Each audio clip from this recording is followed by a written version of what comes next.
Unit Opsnal Satintel Polres Lok Semawe menangkap 13 remaja tanggung terduga perkara pembacokan seorang remaja lain di kawasan Lancang Garam, Kecamatan Banda Sakti, Kota Lok Semawe, Minggu 29 Januari 2023 dini hari.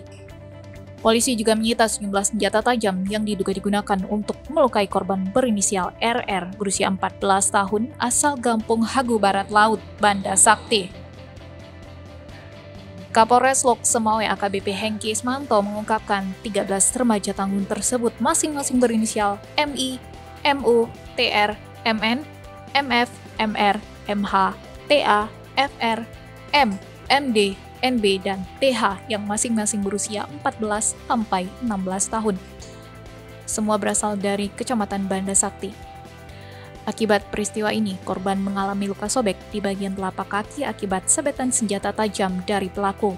Korban juga mengalami lebam di bagian pinggang akibat pukulan benda tumpul. Pihaknya juga turut menyita 6 bilah senjata tajam berupa celurit, parang, dan pedang milik pelaku.